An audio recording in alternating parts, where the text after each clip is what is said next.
আপনি কি কখনো রাত ৩টায় জেগে উঠেছেন এমন এক নিস্তব্ধতায় যেখানে শুধু আপনার নিজের হৃৎস্পন্দন শোনা যায়? কিন্তু সেই নিস্তব্ধতার ভেতর থেকে যদি কেউ আপনার নাম ধরে ডাকে? না, সে কোনো স্বপ্ন নয়, সে ডাক রাত ৩টের ডাক। আজকের গল্পটা শুনুন সাবধানে, কারণ এই গল্পের শেষ পর্যন্ত যারা গেছে তাদের অনেকেই আর ফেরেনি।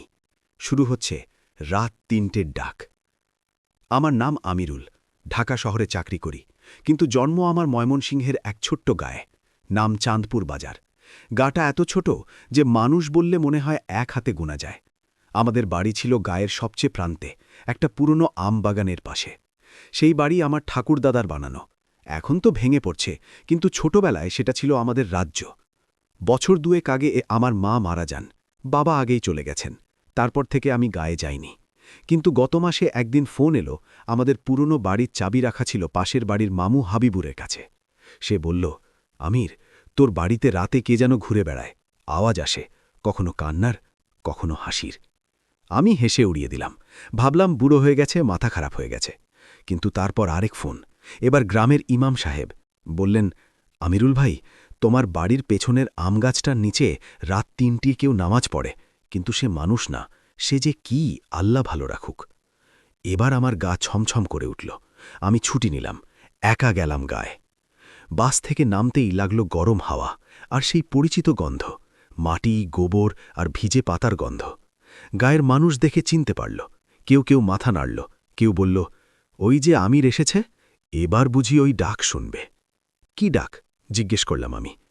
কেউ উত্তর দিল না, শুধু চোখ নামিয়ে নিল। মামু হাবিবুরের বাড়িতে গেলাম, চাবি নিলাম। বাড়ির দরজায় তালা লাগানো। চাবি দিয়ে খুললাম। দরজা খুলতেই ভেতর থেকে একটা স্যাঁতস্যাঁতে গন্ধ বেরোল, যেন কয়েক বছর ধরে কেউ বাতাস ঢুকতে দেয়নি। ভেতরে ঢুকে দেখি সবকিছু যেমন ছিল তেমনই আছে। আমার ছোটবেলার খেলনা, মায়ের সেলাই মেশিন, ঠাকুরদাদার পুরনো চেয়ার, কিন্তু সব কিছুর ওপর ধুলোর আস্তরণ।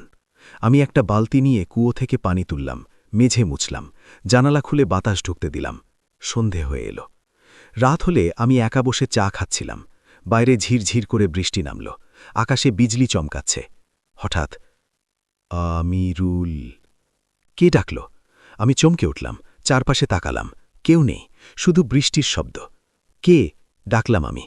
কোনো জবাব নেই। ভাবলাম হয়তো বাইরে কেউ ডাকছে।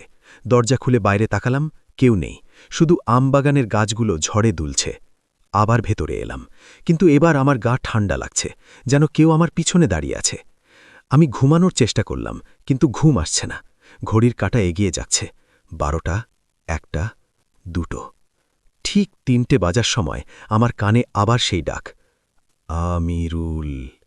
এবার কণ্ঠস্বরটা আমার ঠিক পাশ থেকে এলো, যেন কেউ আমার কানের কাছে মুখ নিয়ে ডাকছে। আমি চিৎকার করে উঠলাম, লাইট জানালাম, কিচ্ছু নেই, শুধু আমার নিজের শ্বাসের শব্দ।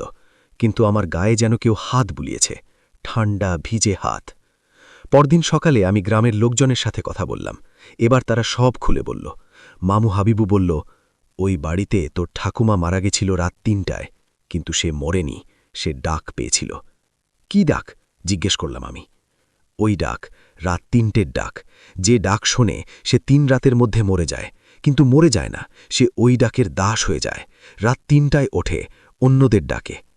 আমি হাসলাম না, কারণ গত রাতে আমি সেই ডাক শুনেছি। ইমাম সাহেব বললেন, তোমার ঠাকুমা তোমার বাবাকে বাঁচাতে নিজে সেই ডাক শুনেছিল, সে তোমার জায়গায় মরেছিল, কিন্তু এখন সে তোমাকে ডাকছে। কেন?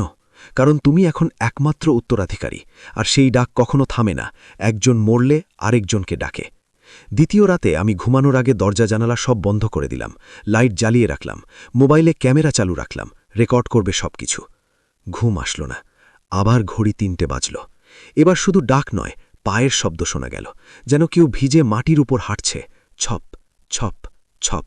শব্দটা আসছে বারান্দা থেকে। আমি কাঁপছিলাম, কিন্তু দেখতে হবে। আমি এইভাবে দরজার ফাঁক দিয়ে তাকালাম। বাইরে কেউ নেই, কিন্তু বারান্দার মাটিতে ভিজে পায়ের ছাপ, ছোট মেয়েদের মতো পায়ের ছাপ। আমার ঠাকুমার পায়ের আকার ঠিক এমন। হঠাৎ মোবাইলের রেকর্ডিংয়ের শব্দ এলো, তুমি আমার, তুমি আমার। আমি চিৎকার করে উঠলাম, দৌড়ে বাইরে গেলাম। কিচ্ছু নেই, শুধু বৃষ্টি নামছে। তৃতীয় রাত। আমি জানি এই রাতে সব শেষ হবে। আমি ইমাম সাহেবের কাছে গেলাম। তিনি আমাকে একটা কাগজে কোরআনের আয়াত লিখে দিলেন। বললেন, এটা তোমার বুকে রাখো, আর রাত ৩টে যদি ডাক আসে জবাব দিও না, কথা বলো না, চোখ বন্ধ করে থাকো। আমি ফিরে এলাম। সন্ধে হতে হতে আকাশ কালো হয়ে গেল। বাতাসে একটা অদ্ভুত নীরবতা, কেমন কেমন করছে, পর্যন্ত পাখির ডাক নেই। রাত 2:45। আমি বিছানায় শুয়ে আছি, কোরআনের কাগজ বুকে, চোখ বন্ধ।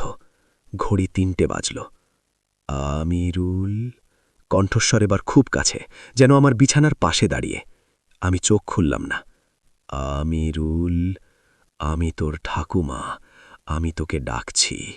আমার চোখে জল এসে গেল, কিন্তু আমি চুপ করে রইলাম। হঠাৎ আমার গায়ে হাত, ঠান্ডা ভিজে হাত, আমার গলা চেপে ধরছে। আমি চিৎকার করে উঠলাম, না! চোখ খুলে দেখি কেউ নেই, কিন্তু আমার গলার নীল দাগ যেন কেউ চেপে ধরেছে। পরদিন সকালে আমি ঠাকুরদাদার পুরনো ডায়েরি খুঁজে পেলাম। সেখানে লেখা, আমার স্ত্রী রাত ৩টায় মরেনি, সে মরেছে ডাকের হাতে। ওই ডাক আসে প্রতি প্রজন্মে, একজন মরলে আরেকজনকে ডাকে। আমি আমার ছেলেকে বাঁচাতে চেয়েছিলাম, কিন্তু সে ডাক কাউকে ছাড়ে না। এখন আমার নাতি আমিরুল এসেছে, সে যদি জবাব দেয় সে আর মানুষ থাকবে না, সে হয়ে যাবে রাত ৩টের ডাক। আমি গা ছাড়লাম না।